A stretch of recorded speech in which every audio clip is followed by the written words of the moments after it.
Kailangang patunayan ng Pilipinas ang halaga nito sa mga kapwa nito bansa sa Southeast Asia ayon kay Pangulong Ferdinand Marcos Jr. kaugnay ng nakatakdang ASEAN chairmanship ng bansa sa 2026.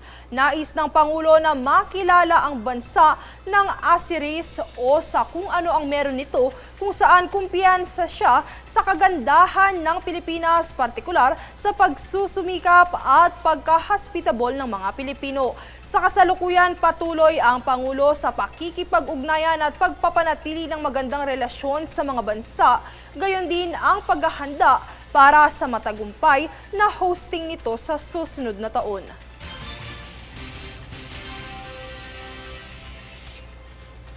Sa ibang balita, rumisponde ang Philippine Coast Guard matapos makatanggap ng isang report ukol sa vessel incident malapit sa San Miguel Bay, Siruma, Camarines Sur. Ayon sa investigasyon ng Coast Guard, dahil sa malakas na hangin, sumadsad sa nasabing katubigan ang LCT Golden Phoenix na may kargang construction materials. Nakikipagtulungan na ang ahensya sa lokal na pamahalaan para masiguro ang kaligtasan ng mga residente at marine ecosystem. Wala naman naiulat na nasaktan at oil spilling sa insidente.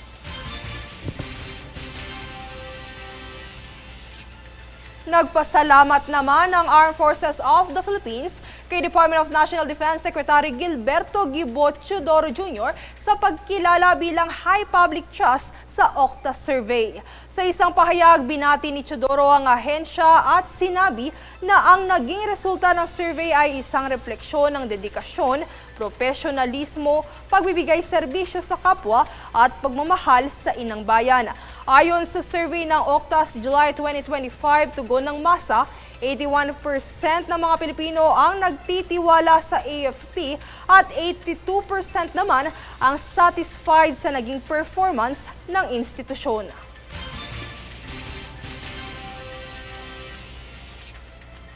Isang rap challenge ang ilulunsad para sa pagpapalaganap ng kamalayan ukol sa isyong kinakaharap ng mga mangingisdang namumuhay sa WPS, ang hatid ng Atin Ito Koalisyon. Ang balita tunghayan mula kay Jade Buhoy. Pag-awayan kung bilang kayo sa kin, karagatan at lupain, pilit mong inaangkin. Di nyo makayang tanggapin sadyang makitiba ang utak. Pilipino ang tatak, kailanman di pa sisindak. West Philippine Sea, dito. Sa pagdiriwang ng buwan ng wika, inilunsad ng Civil Society Coalition Atin Ito ang Teritoryo West Philippine Sea Online Rap Challenge, kasama ang kilalang hip-hop collective The Moro Beats upang hikayatin ang publiko na ipaglaban ang karapatan ng Pilipinas sa West Philippine Sea. Ayon sa grupo, hindi pa sapat ang tradisyonal na pagpapalabas ng impormasyon kaya't inililipat nila ang laban sa social media upang mas maraming kabataan at netizens ang makibahagi. Dapat mag-vault in tayo para ipakita sa China na hindi tayo magpapabuli, hindi tayo magpapatakot. Ngayong araw nga, may ilo-launch tayo na teritoryo natin to, Rap Challenge. Anila bilang isang civilian initiative ng mga Pilipino, layon ng kampanya na magbigay ng boses sa mga mangingisda at frontliners na humaharap sa pang-aabuso at agresyon ng China. Pinili ng Atin Ito ang rap music dahil malapit ito sa puso ng mga kabataan at may kakayahang maghatid ng matinding mensahe sa maikling panahon. Anila, ang rap ay isang positibong puwersa laban sa pang-aapi at maaaring gawing plataporma ng pagmamahal sa bayan. Ang nasabing patimpalak ay bukas sa lahat ng Pilipino, kabilang ang mga OFW, at hinihikayat silang gumawa ng 1 minutong rap sa instrumental ng kantang Teritoryo. Sa pamamagitan ng ritmo at salita, umaasa ang Atin Ito na mas lalakas ang panawagan para sa pambansang pagkakaisa at pagtatanggol sa teritoryo ng Pilipinas. Jade Buhoy, nag-uulat para sa Golden Nation Network.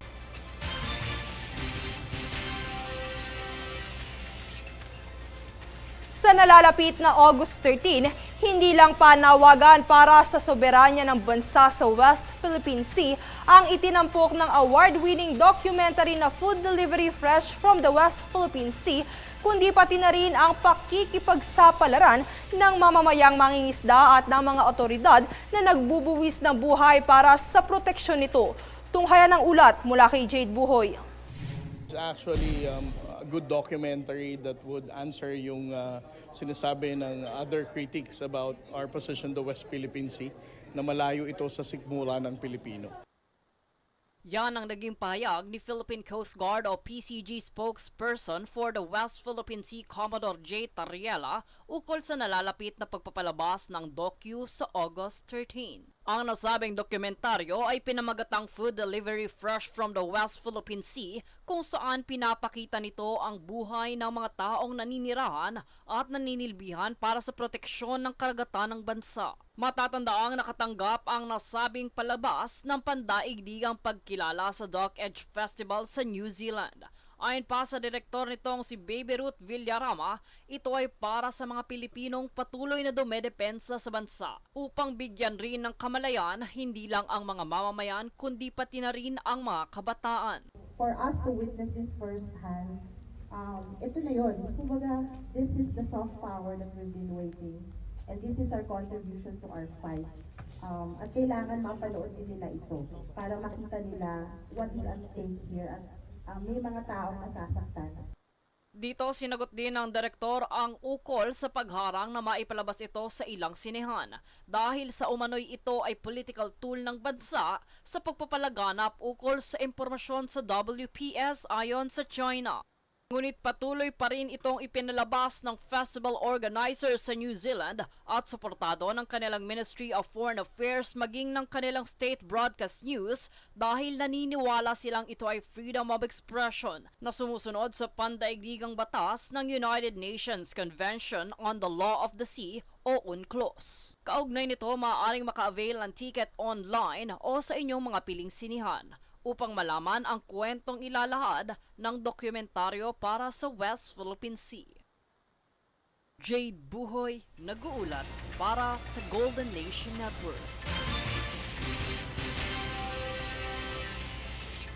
Samantala, sumaklolo ang Department of Social Welfare and Development o DSWD sa mga pamilyang biktima ng kamakailang sunog sa Aromo Street sa Tondo.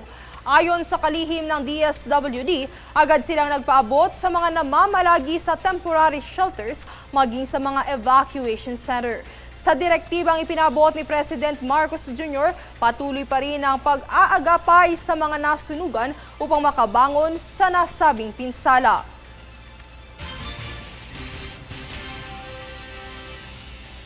Patuloy naman sa pagsasagawa ng inspeksyon ang Department of Agriculture o DA sa mga fish port ng Manila at Subic. Ito ay upang matiyak ang pagpasok ng ligtas na mga produkto sa bansa upang maiwasan ang smuggled products gaya na lamang ng misdeclared agricultural goods na nasabat nitong nakaraang mga araw sa naturang mga port.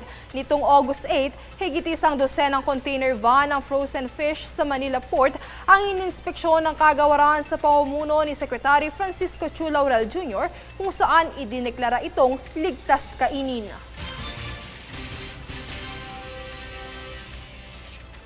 Nagkasundo naman ang Department of Human Settlements and Urban Development o DSUD at ang Quezon City Government sa paglilinis ng mga daluyan ng tubig sa mga danger zone na tirahan ng mga informal settlers families sa lungsod. Ayon kay Secretary Jose Ramon Aliling, alinsunod sa direktiba ni Pangulong Ferdinand Bongbong Marcos Jr., dapat na ilayo sa mga delikadong lugar ang mga kababayan na malapit sa ilog, estero at iba pang daluyan ng tubig at kailangan na ilipat sa disente at ligtas na lugar. Ayon sa QCLGU, 13,000 na pamilya ang nakatira sa iba't ibang waterways sa lungsod. Sinigurado naman ni QC Mayor Choy Belmonte na mayroong suitable land para rentahan sa ilalim ng expanded 4PH program sa bansa.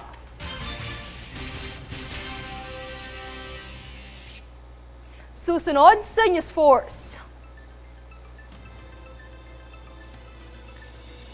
Vice Ganda, inulan ng batikos kasunod ng naging comedic skit tungkol PRRD, ICC at WPS.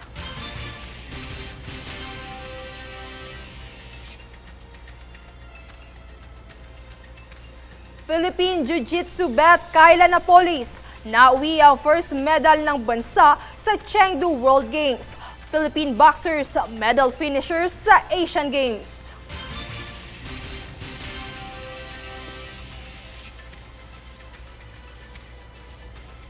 Trump at Putin nakatakdang magkita sa Alaska sa August 15 kaugnay ng Ukraine War.